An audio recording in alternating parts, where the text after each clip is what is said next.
ayu.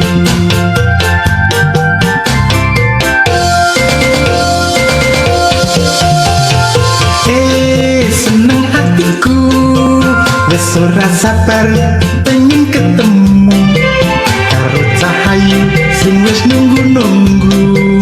Aku gemeter dadi jantungku. Bareng ketemu jebul wis tuwa padha simbokku. Aku gemeter keringetku metu. Aku bingung terus tak tinggal mlayu.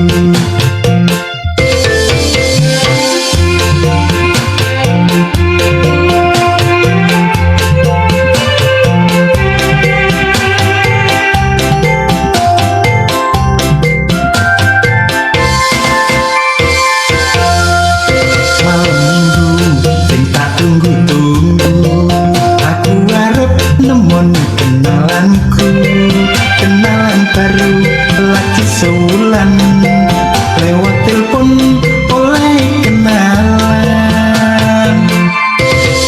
Ngajak janjian jam 7:30 nang kidul prapatan ngisor wit waru.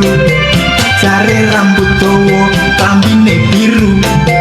Wis ora salah mesti iki bocah ayu.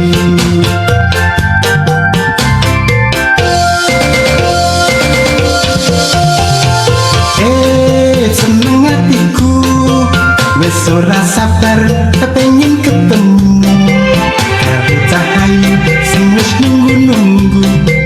Aku gemeter dadi jantungku. Bareng ketemu jebul wis tuwa padha simbokku. Aku gemeter keringetku metu. Aku bingung terus tak tinggal mlayu.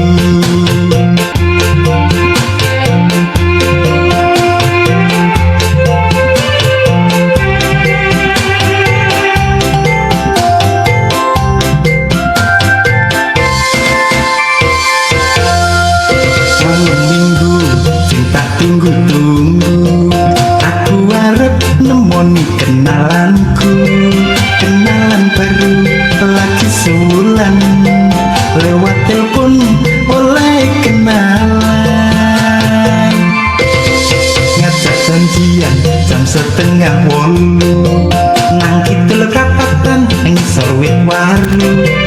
Jare rambut dawa klambine biru. Wis ra salah mesti iki bocah ayu.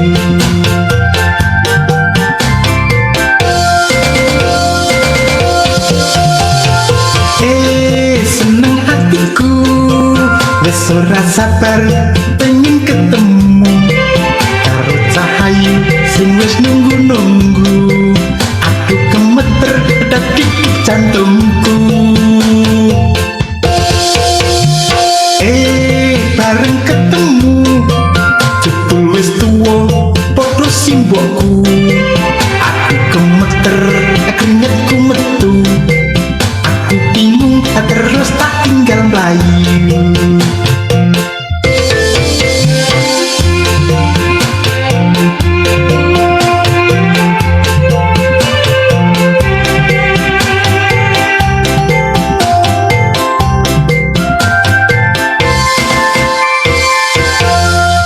Malam minggu sing tak tunggu-tunggu.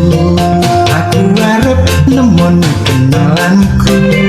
Kenalan baru lagi sewulan lewat telepon oleh kenalan. Ngajak janjian jam 7:30 nang kidul prapatan ngisor wit waru. Jare rambut dawa klambine biru. Wis ora salah mesti iki bocah ayu.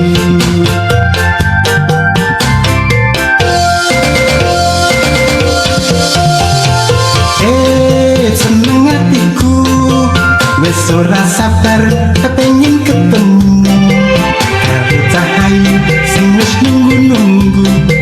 Aku gemeter dadi jantungku.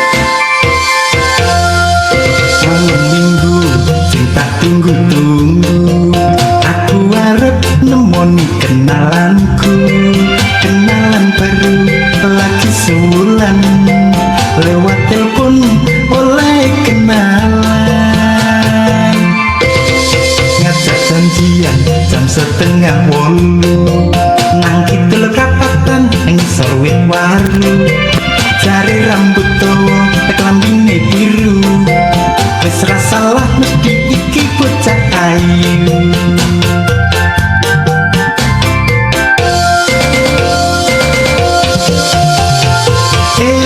Seneng hatiku wis ora sabar pengen ketemu karo cahayu sing wis nunggu-nunggu. Aku gemeter dadi jantungku. Bareng ketemu jebul wis tuwa padha simbokku. Aku gemeter keringetku metu. Aku bingung terus tak tinggal mlayu.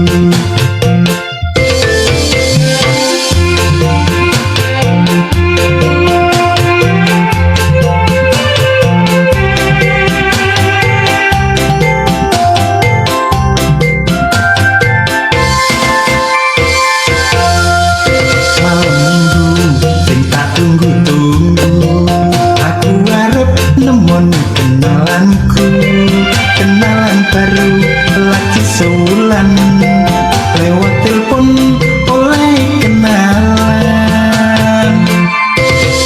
Ngajak sandian jam 7:30 nang kidul prapatan ngisor wit waru jare rambut dawa klambine biru wis ora salah mesti iki bocah ayu.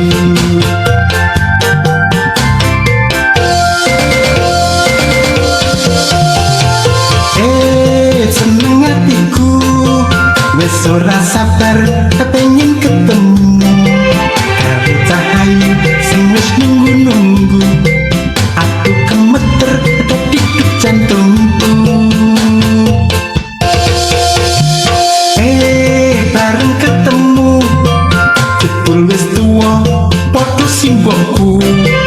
Aku gemeter keringetku metu. Aku bingung terus tak tinggal mlayu.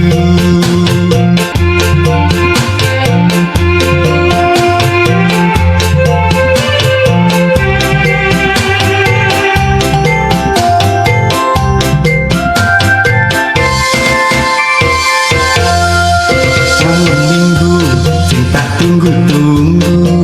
Aku arep nemoni kenalanku. Kenalan baru lagi sewulan lewat telepon oleh kenalan. Ngajak janjian jam 7:30 nang kidul prapatan ngisor wit waru jare rambut dawa klambine biru wis ra salah mesti iki bocah ayu.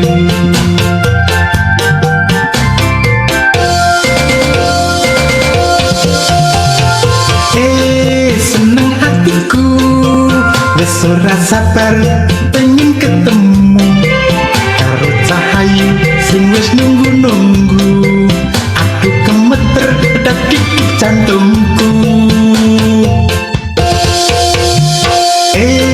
Bareng ketemu jebul wis tuwa padha simbokku. Aku gemeter keringetku metu. Aku bingung terus tak tinggal mlayu.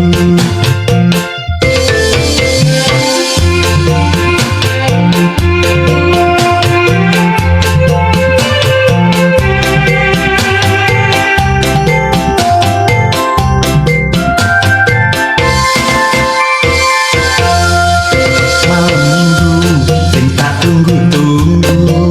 Aku arep nemoni kenalanku. Kenalan baru lagi sewulan lewat telepon oleh kenalan. Ngajak sandian jam 7:30 nang kidul prapatan ngisor wit waru jare rambut dawa klambine biru wis ora salah mesti iki bocah ayu.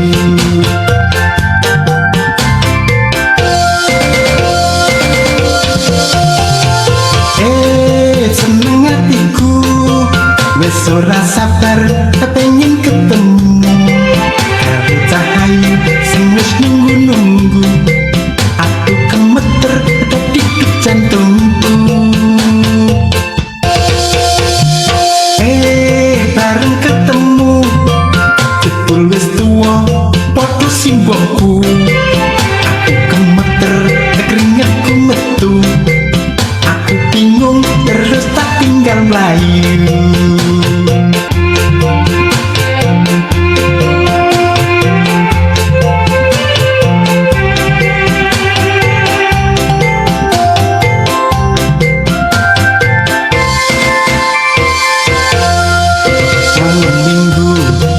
Tunggu-tunggu, aku arep nemoni kenalanku.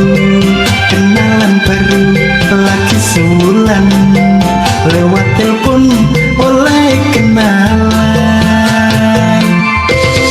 Ngajak janjian jam 7:30 nang kidul kapatan ngisor wit waru. Jare rambut dawa klambine biru, wis ra salah mesti iki bocah ayu.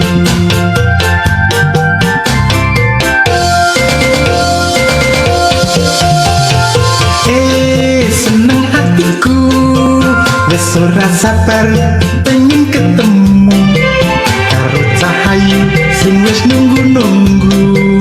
Aku gemeter detik jantungku. Bareng ketemu jebul wis tuwa padha simbangku. Aku gemeter keringetku metu. Aku bingung terus tak tinggal mlayu.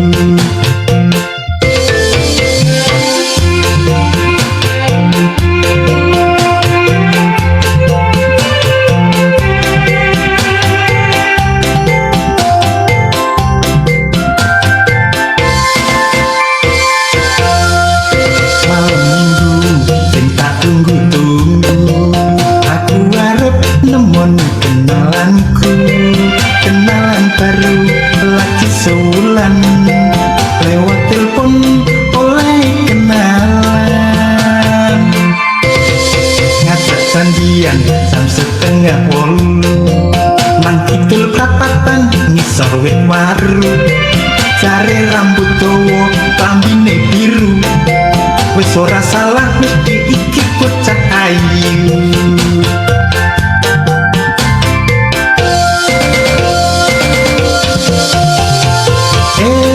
Seneng hatiku wis ora sabar pengen ketemu karo cahayu sing wis nunggu-nunggu.